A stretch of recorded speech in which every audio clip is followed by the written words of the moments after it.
Hello ladies and gentlemen, Spirit of the Law here. First of all, big thanks to everybody. The channel just passed 30,000 subscribers, which is pretty crazy considering mid-February last year it was 46. If it multiplies at that rate in the next year again, it'll be over 19 million this time next year, and almost 13 billion the year after. Since that's more than the expected number of humans on the planet, the only reasonable conclusion is that we will in fact be visited by aliens from other worlds in the next 2 years, and many of them will also subscribe. Looking forward to that. For this video, I thought it'd be fun to start up a new series, and I know people are always hinting that they'd like to see more gameplay videos. This might sound weird, but I watch a lot of MLB and NHL 2016 Road to the Show series on YouTube, and some Civ 5 and Total War YouTubers, and it feels like they all have this advantage over Age of Empires channels of being long-term campaigns or series where you have some player growth and a sort of narrative linking lots of videos together with an end goal of either reaching the major leagues or conquering the world or whatever. So I've decided to do a new series called Road to 1800, where I do gameplay videos about my attempt to raise my ELO rank on Steam to 1800. I'm currently about 1700 and haven't played a rank game in over a year, and it very well might go down before it goes up. We'll have to see. Some people seem surprised I'm not higher ranked than that considering all my gameplay mechanic videos, but there's sort of two things happening there. First of all, every math or mechanic video I've made has been after I stopped playing ranked games and just started doing unranked games with viewers. And the other side is that Age of Empires does have a lot of requisite game knowledge you have to pick up, but also a lot of execution level stuff that just takes practice and focus. And it reminds me of a baseball analyst who might have a lot of knowledge about the mechanics and physics as well as the advanced metrics for throwing a bunch of different baseball pitches, but they would still require a lot of practice in order to actually be a good pitcher themselves. Age of Empires is similar in my mind, and there are some skills that develop over time and lead to competitive playing that just come from dedicated practice and analyzing mistakes afterwards. And that's where this series is going to come in. So we'll have some fun with it. I'll put my game face on and see if I can get to 1800. Let's check it out.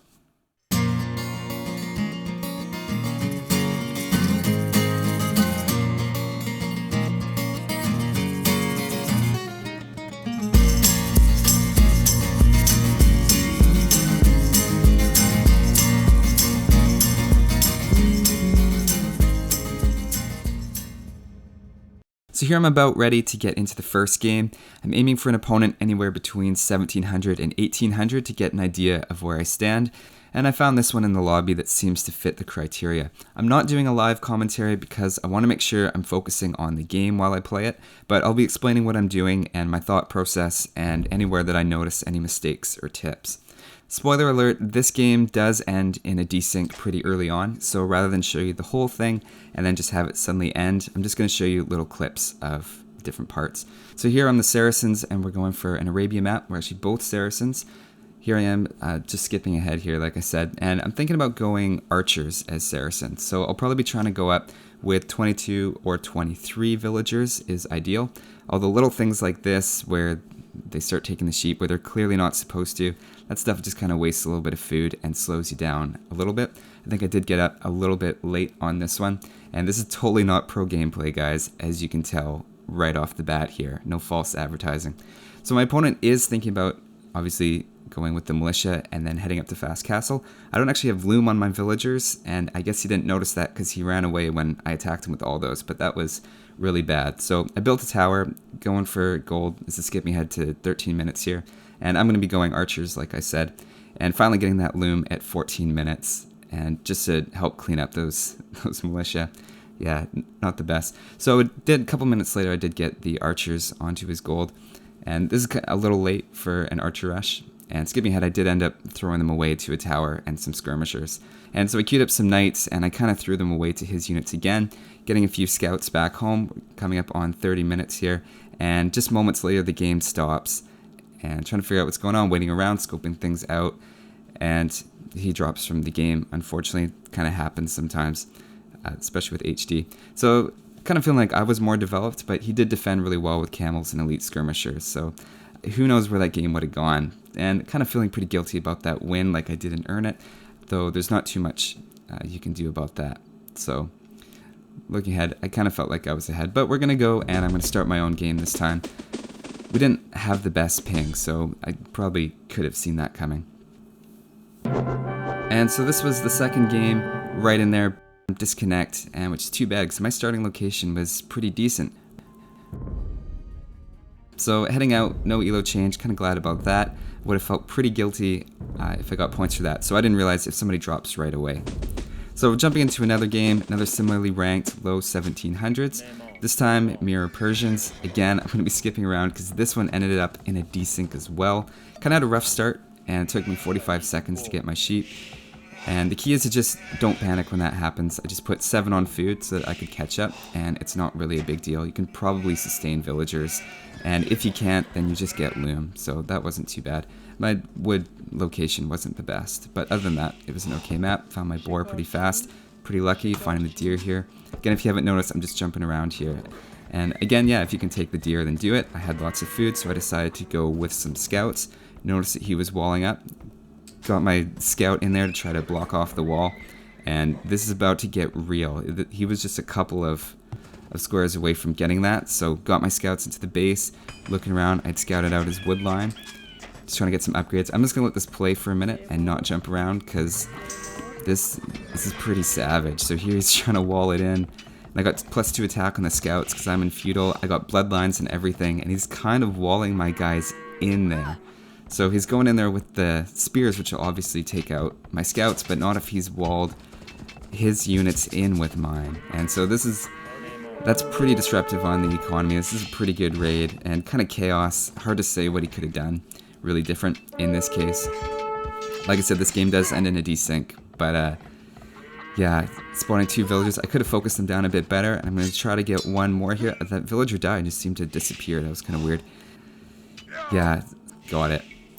A few minutes later, though, we're having some nights, and I'm making a workshop, and things stop again just about that 30 minutes.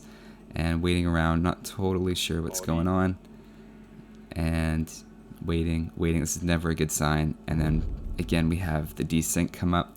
So yeah, kind of feeling like the key to having a good elo on Steam might just be to have a better internet connection than the other person, though I did like this cheeky little stable, and I thought that was pretty funny. It was just outside where I could see, so I feel like this is going to get a little bit interesting, but it's hard to come back from that scout rush.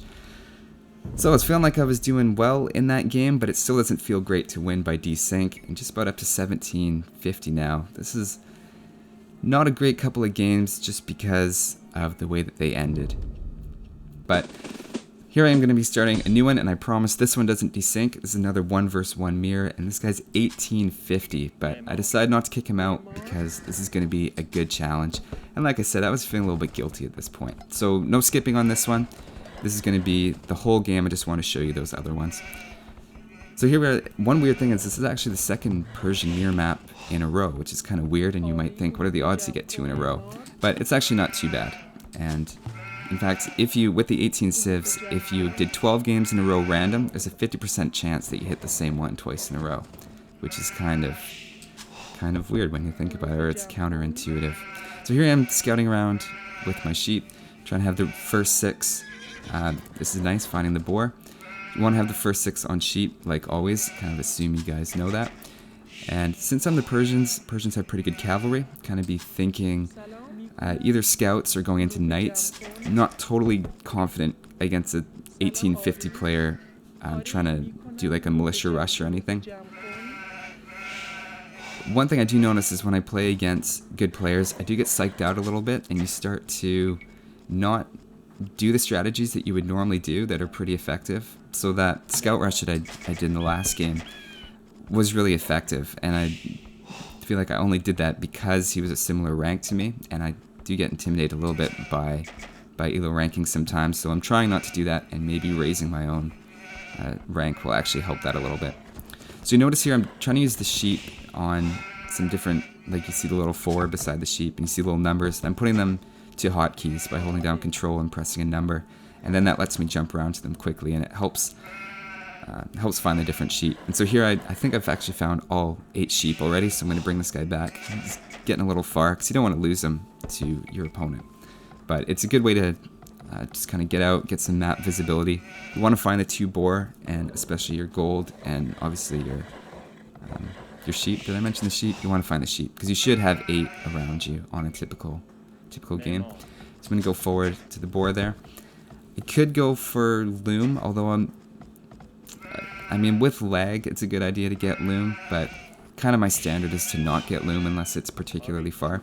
I find it's nicer to have the extra villager for the extra bit of work and resources, and I don't know, I do lose boars sometimes, so I probably should get loom more often, especially in a game like this where it's really competitive and the cost of losing a villager is pretty big. And in case you don't notice, he's also on the downhill from the boar, so the boar's hits are going to do extra damage.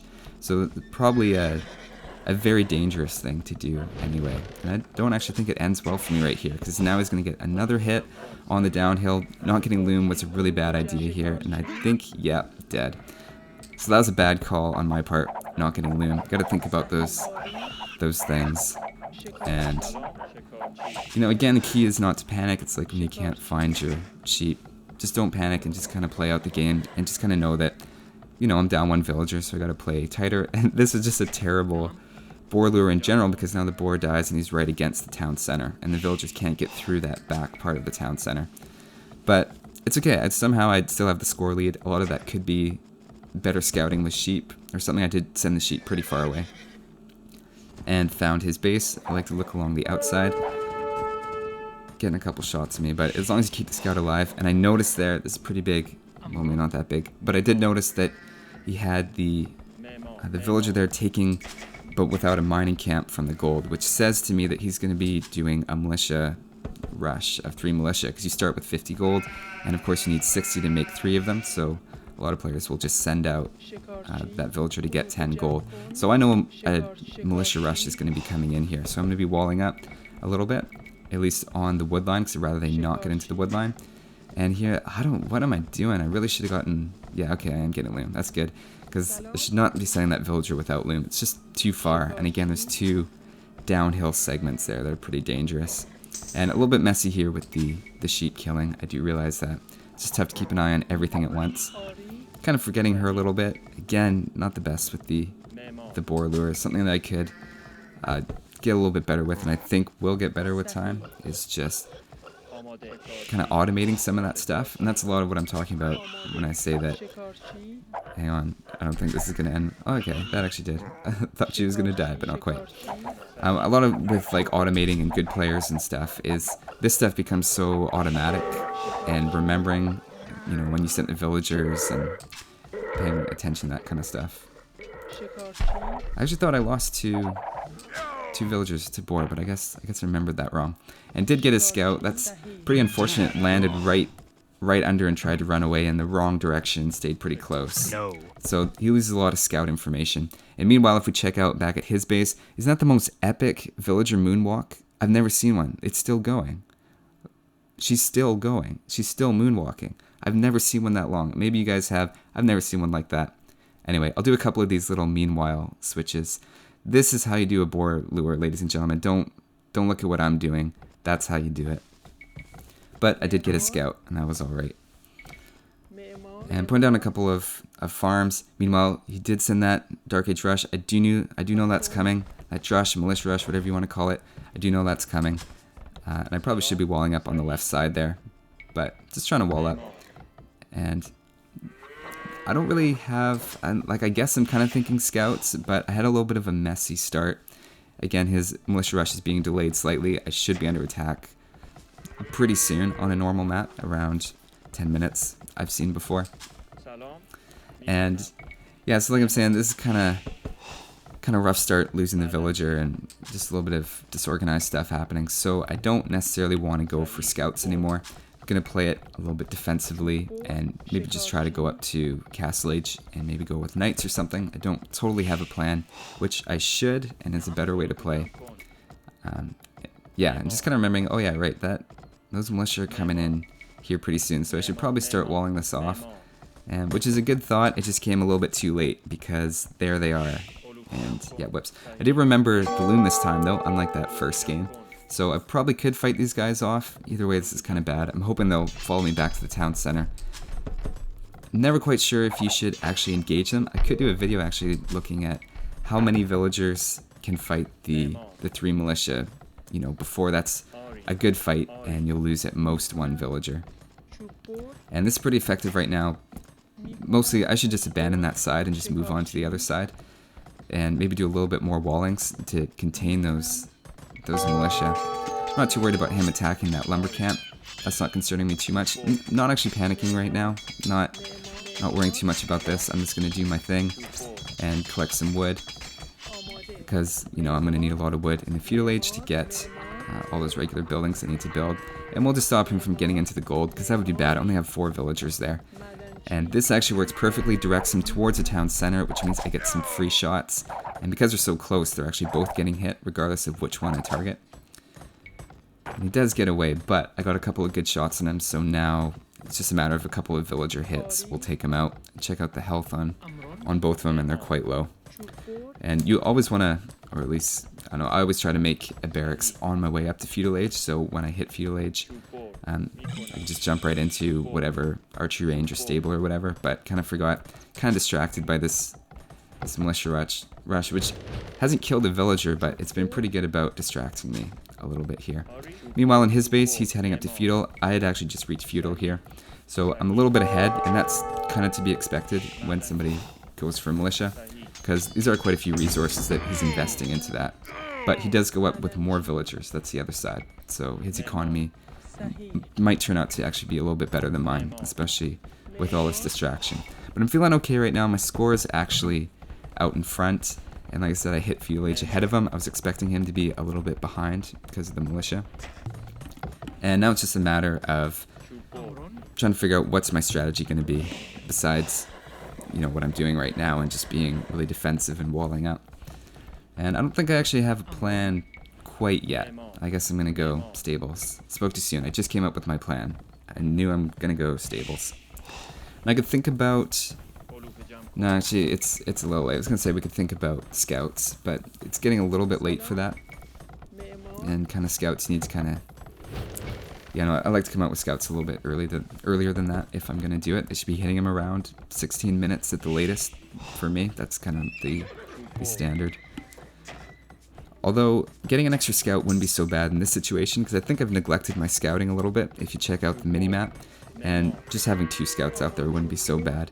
Because in these 1v1s, a big part of it is, can you find all the gold on the map, and do you know where the gold is, and can you control that in the late game? And this is definitely heading. Oh, you can see I was thinking about scouts, I was thinking about it, but I was like, nah, 16 minutes, that's too late. So I'm just going to go for spearman. If he's doing well, he might be going scouts, and just 1 spearman in the wood line just to make sure it's not under attack. Not sure what I'm looking for here. What am I looking for? I don't even know. Maybe relics? Probably not. It's a little early for that. I swear I just recorded this game, and yet I can't remember what was always going through my head. And sometimes it's a little random. You can't really figure out what you were doing afterwards. Yeah, 34 population. Okay. A little low on food.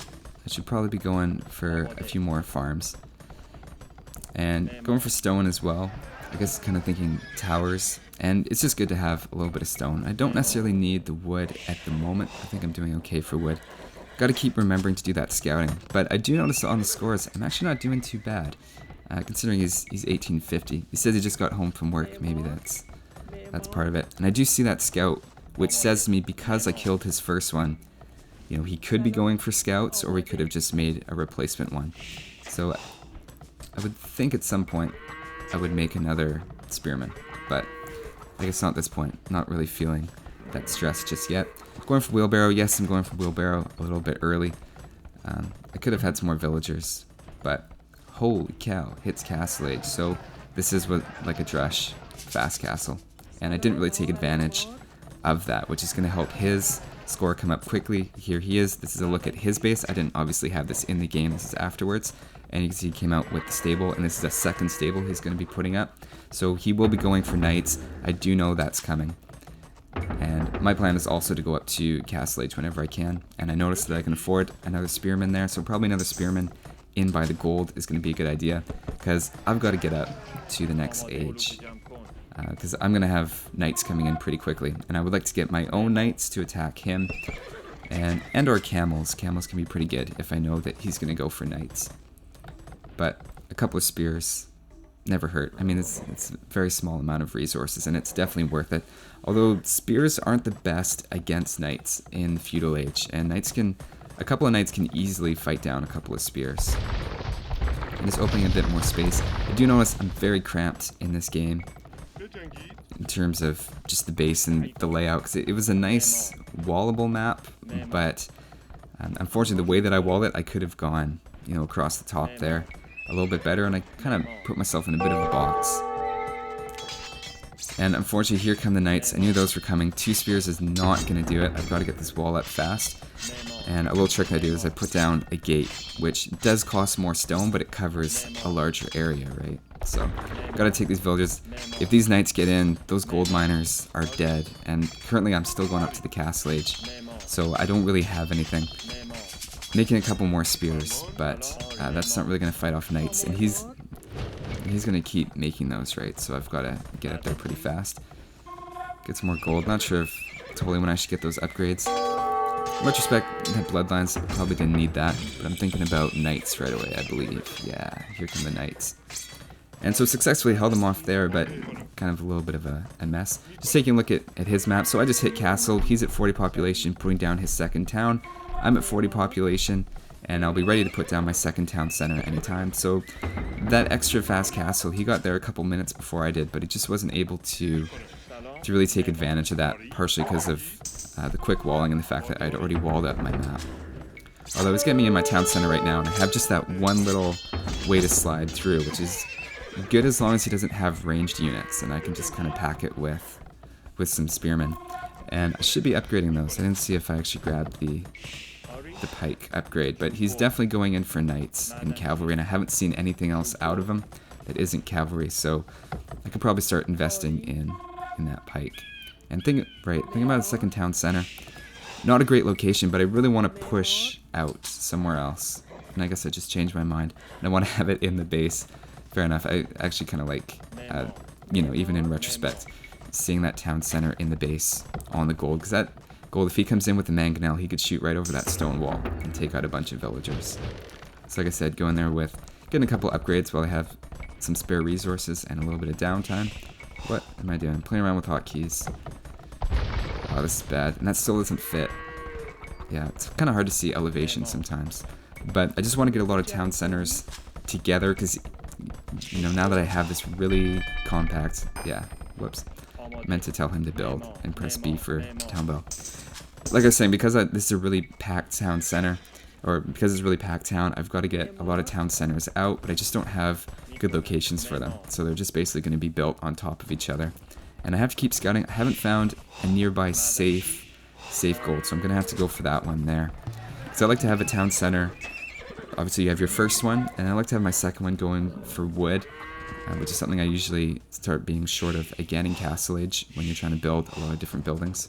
And I want to secure as much gold on the field as possible. That's really what these 1v1s come down to sometimes, is who runs out of gold first. And pretty lucky for me, I had that back gold and stone right together there, which is efficient. And just keep pressing it. One of these days, I'll get enough wood. Come on, one. Just need one.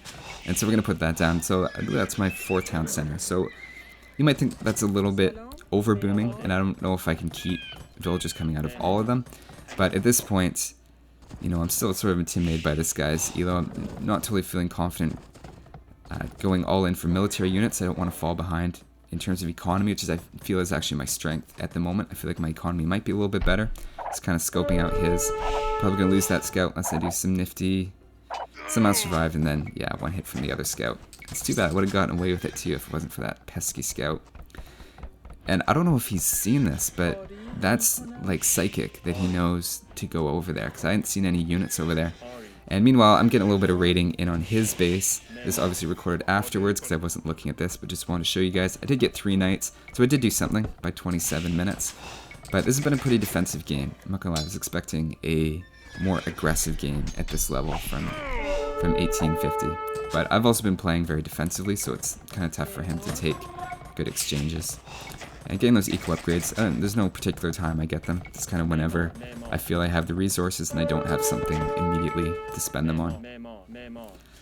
And not really paying attention to my raid, that's pretty usual, that I'll just send the units in there and he can deal with it, and I just kind of pay attention at home rather than try to manage the individual units.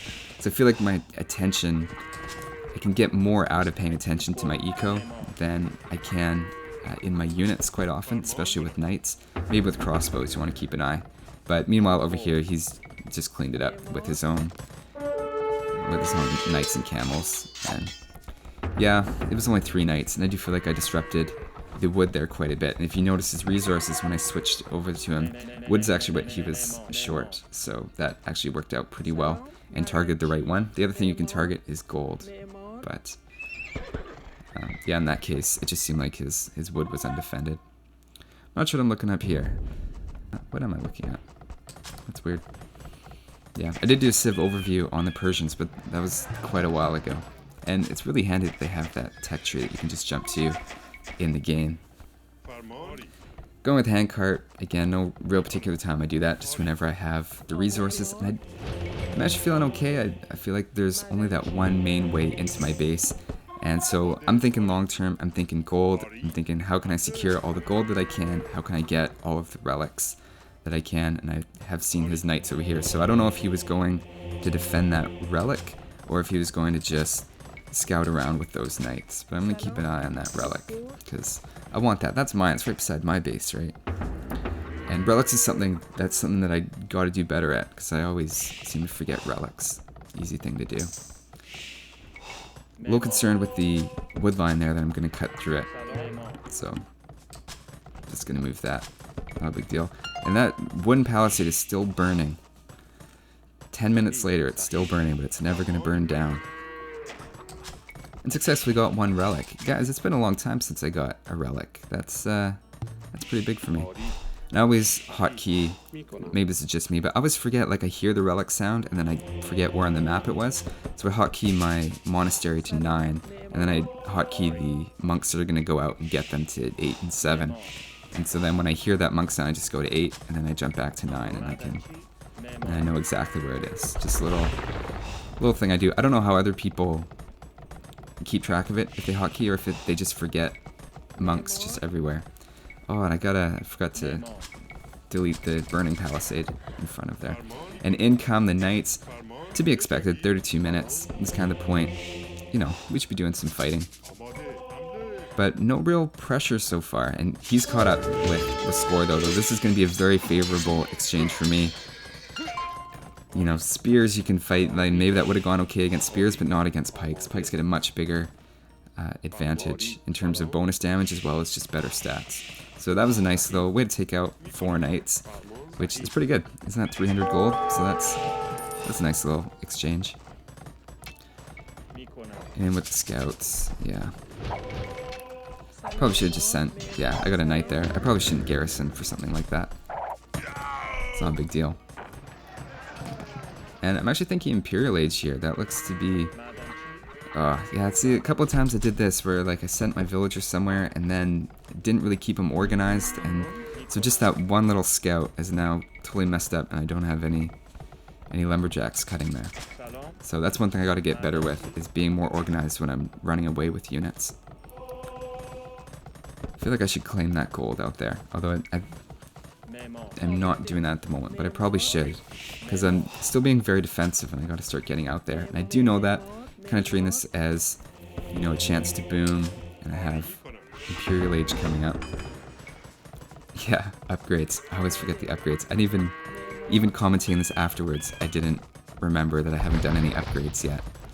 That's one of those things. So the reason I build 2 blacksmith is so that I can get those upgrades a little bit faster. Because I'm about to hit Imperial Age. I finally have all the resources that I need to start getting those upgrades, and should really invest in those at some point. So this is turning into a really booming sort of map, and I'm okay with that. I feel like that's and you could see, like, just in that little instant, you could see that he had some villagers there getting gold. So that's now in the back of my mind. That's a big target. It's going to be hard to attack his actual town. He probably has castles, but if I do want to raid, that's going to be the first place I'm going to go to. And start getting some of those weaker outlying places where you're controlling gold that's on the map. Because they can't really hit the gold in his base anymore without a huge assault. But something like that out there, he probably just has a couple knights. Is this 5 town centers now? There's a lot of town centers. And yeah, it hits Imperial before me. I actually didn't expect that. I was actually feeling like I was pretty fast to Imperial Age. But we're definitely thinking the same thing. And to have times that close as me, we're kind of doing similar things. As well, our scores are almost identical. Like, we're doing very similar booming kind of things right now. And the question is just what units is he going for and what units am I going for? And hopefully they match up well in my favor. Yeah, no siege. Sometimes, like, I used to like to make a couple of mangonels in my base, but I'm starting to think now that's kind of a waste of resources just to build a couple of mangonels just in case. And so a few things like that, I feel like I've tightened up my game in the last year. That I probably, if this was a year ago, I would have built a couple mangonels, and that would have been a waste. And just going for monks, my plan's sort of actually to go Hazar, and that might seem kind of weird. For Persians, you might think, why not knights? But I'm kind of liking Hazar in a more raiding sort of unit. I'm trying to be conservative with my gold, so I'm going to go with the monks kind of for the healing factor and against the knights, which I've seen from him. I know he has knights and camels, so the plan is to get lots of pikes to counter those, and as well as some monks get a couple of knight conversions, and heading out with some trebuchets, although I know at this point, obviously coming up at 40 minutes, and especially with an 1850 player, who's probably, like he is, a little bit stronger than me. And so I'm going to have to get some kind of plan, get some pressure out here fast. He's going to be coming in with trebuchets pretty soon. That's the big reason when you haven't done any fighting like this at this point, that's the big reason you go Imperial, or at least what I do, is to get trebuchets. And I want to get these upgrades, but I also want to keep building units. So I'm going to keep building the units and try to get the upgrades as I'm heading out to them. And I would like to get out in the next couple of minutes, kind of by 42 minutes would kind of be the aim at this point. Probably getting too much stone. I don't think I need. I'm not really doing too much with the castles besides research and trebuchets, so we probably don't even need that. So we'll waste that stone and we'll go out and build walls around and just secure the economy. I don't want to get hit anywhere surprise, because I know he's got units. And we're coming up on 40 minutes, so obviously he has units and I have units, and we're just doing this very defensive building up thing, and it's just gonna... Don't worry guys, there's gonna be a fight here, trust me.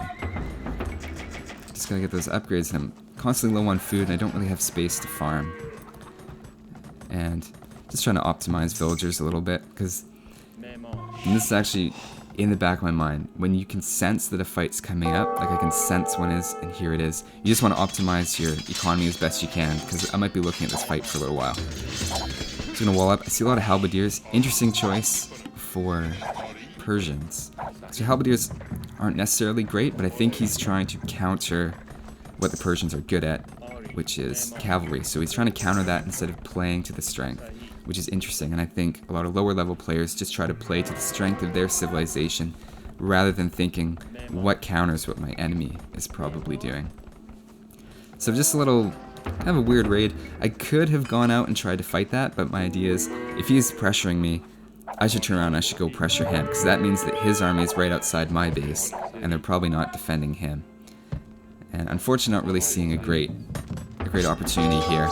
And he's thinking the same thing. He sees my army, so he's going to go and attack mine. And this is really going to be one of those things where I've got to come up with an army really fast to defend my base. So I throw down some archery ranges, which is going to be good against the army that I've seen so far from him, which is, I know he's got knights, and I know he's got halberdiers.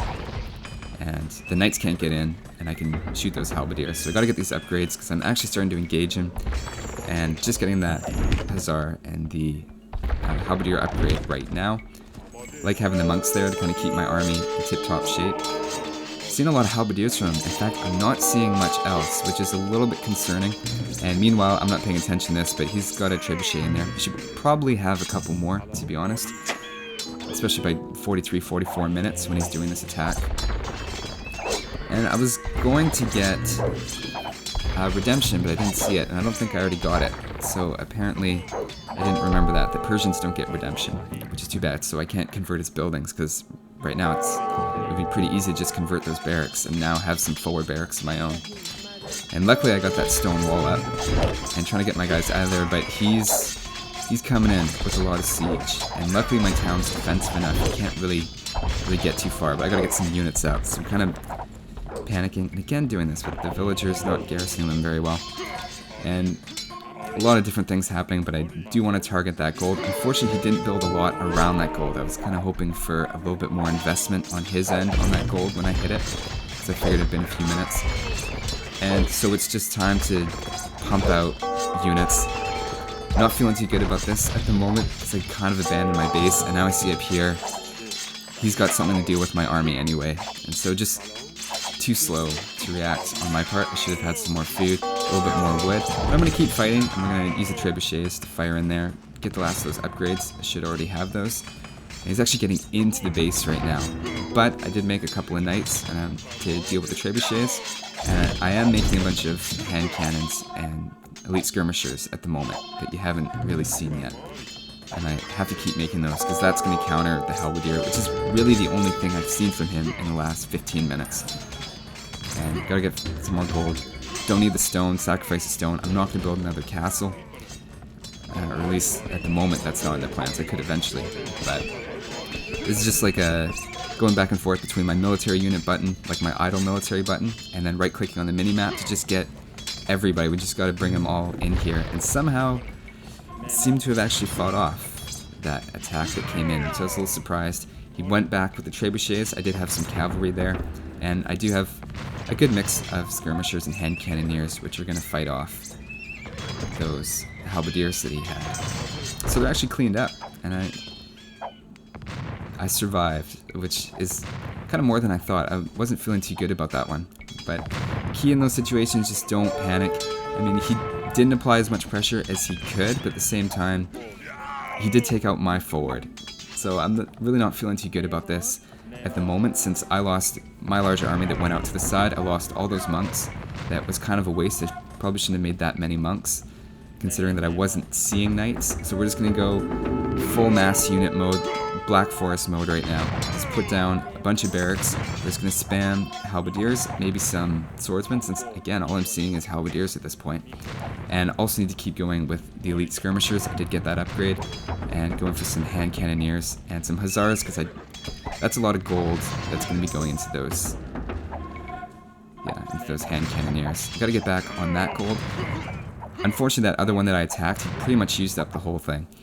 So I'm just throwing everything under the kitchen sink, throwing the kitchen sink, whatever that phrase is about kitchen sinks. Just everything is just going out there at him. Every unit type, every building I have, making something from it. And I actually run out of wood, which I did not expect. I must have done something wrong, taking a bunch of wood villagers. I do that quite a bit, where I take the wood villagers like here. So grab all the lumberjacks, I send them all out to go build something, and then I queue up a bunch more at the town center, which isn't necessarily the best thing, because then I end up running out of wood. Well, it takes time for those new guys to come. But I'm actually applying pressure. I haven't seen anything back from him yet. And there it is. So he's got a bunch of halberdiers still, which I feel okay, because I've kind of got two parts to my army. I've got the hussars, which is going to be good against the siege that I know he has, that I saw a couple of those onagers. And then I have the other part of my army, which is the hand cannoneers and elite skirmishers, and I think I had a couple of long swordsmen in there. That is really the anti-halberdier part of my army. So we kind of have this weird thing happening where he's all halberdiers, which is good against my hussars, but I have like an anti-halberdier part of my army, but that's countered by his onagers. So we have this little crisscrossing where we're both good against one part of the other person's army and extremely weak on another part. So right now this is kind of turning into what's going to happen first. Am I going to throw away my hussars into a bad exchange with the halberdiers? Or, because that would be one way that I could lose and kind of lose this forward momentum. Or if he gets a good onager shot against my units, and there I am spreading them out because I don't want that to happen. And kind of the win condition for me right now is to somehow get around those halberdiers and use the extra maneuverability of my hussars to take out his siege. So kind of do a little bit of luring, trying to bait him into that anti-halberdier part of my army. And meanwhile, I don't really know what's going on, but he doesn't actually have too much up there. Like, he's massing army. I'm playing way too defensive right now, and I could be pushing this at the moment. Though looking at scores, that's part of why I'm being so hesitant, is I know he's as strong as I am, looking at the score. And I might be looking at the score too much. I might be over-exaggerating the elo, and, you know, he's 150 or about 100 elo ahead of me at this point in terms of our ratings. So there's definitely a psychological thing happening here that I'm feeling. I don't want to charge in, lose my army. I already did that earlier in the game, lost my whole army. Again, doing this luring thing, going forward with the Hussars, and then he's going to be targeting those, and I just have to pull those back in behind the anti-halberdier part. And yeah, he got a little aggressive here. He's going in. I'm just going to keep luring him back, and if he's going to throw them in there, I'll just keep luring him back and keep getting free shots, because a lot of my units there are getting bonuses. And I should be making actually some more hand cannoneers. And so just take another look at it. He's walling up back there. He has a lot of those onagers though. I've got to be careful. One round of those onager shots will end the part of my army that's anti-halberdier. And once he takes that out, yeah, that's going to be tough. I don't really have the resources to throw out a new building. And I've got to get this gold on the map too. And it's kind of funny because we're fighting over this one area of the map where he's got an uphill, I've got a downhill. And there's no resources there. There's no reason we have to defend this point. But you get this tunnel vision sometimes, or at least I do when I play, and you get like, we've got to fight over this one area, you know, I've got to control that area, and I'm feeling good right now because I'm controlling it. But at the end of the day, it doesn't really matter. Like, if he goes for that stone, or sorry, if he goes for that gold, if he gets that gold, that's way more significant than whether I'm controlling this little hill right here. And I think the pop cap is 200, so just about there. When you hit your pop cap, or at least when I do, that's when I like to push. And there's no reason, because I can't make any more units, whereas he probably can. So once I hit that, I'm going to try and do a forward. And again, I just trying to lure those halberdiers in, but he's just not going to bite quite enough. Like, I just can't get a decisive hit in there. So we're going to go with some siege, get my own onagers, and hopefully that's going to allow me to open it up. Although I have to be really careful, because one onager shot or just a couple on my units and my army's gone. Like, there's such a dangerous unit in that way that they can just turn the tide so much. I gotta pull it back because I know he's targeting that bombard cannon. I can just take out 10 or 15 halberdiers here if I can just draw them in a little bit. So you keep getting this cat and mouse thing happening. He keeps raiding. I really should have put like a tower or something up there to defend that, because that gold's important. I've only got 1,500 left, and I don't really have another source nearby. Although I didn't actually see it, but there is one at the top left. And this is where it happens. I've got to get in there. I've got to get his siege. If he takes out those Hussars, he can move forward with the siege, but I do end up hitting it there and taking out the trebuchet. The extra maneuverability there helped out, and he was doing some upgrades, trying to get Cavalier and Paladin, so his free resources to make units kind of disappeared, and now I have the bigger numbers. Pretty close to the pop cap. I just got to push this, so with all the units, I'm making as many units as I can from every building. I just have to flood and just overpower it. And I have almost gotten that hill. I'm going to take out the monastery there. There's a relic in there, so that's a little bit of gold that he's not getting from now on. And also a big psychological thing of taking out the gold, because the gold is so important right now. And I have actually reclaimed the gold there, I believe, with the villagers. Moving forward, and I see that onager down at the bottom. And if he gets one shot off, that would be terrible, but I do end up intercepting that and taking that out, because one of those shots would take out so many hand cannons and probably a bombard cannon, at least one trebuchet. And so here I'm showing the whole thing, and I do actually get a couple of Hussars in there attacking his gold and his farms, and that's where the good game comes out. I don't know how. He was saying that he didn't have the best game, and I don't actually think I would consistently beat 1850s at this point, but it was a pretty intense ending there. And I'll give you a little show of his base. A lot of farms really spread out. Unfortunately, mine was really condensed, but you know, you can get by on a condensed game if you give him a really hard time trying to push my base. And so 20 points, there I am, 1767, which is it's pretty good. Hey, I got like three victories. 2 of them were desyncs, so you know, those weren't that good. But yeah, I felt pretty good about that one. That game took a lot out of me. I'm not gonna lie. And yeah, they went with the villager high. I thought that was interesting. Normally, I overboom with my villagers, and I was trying to actually keep it a little bit lower that game. So that was the first game of the new series, Road to 1800. Hopefully you guys liked it. Give me some feedback on anything that you liked about the format or anything that I could be doing to improve the level of play. I am hoping to start doing some build orders at some point and maybe optimize hotkeys a little bit and kind of look at that aspect, which is the more competitive side of things than, and different from what I normally look at. Anyway, thanks for watching, guys, and I'll see you next time.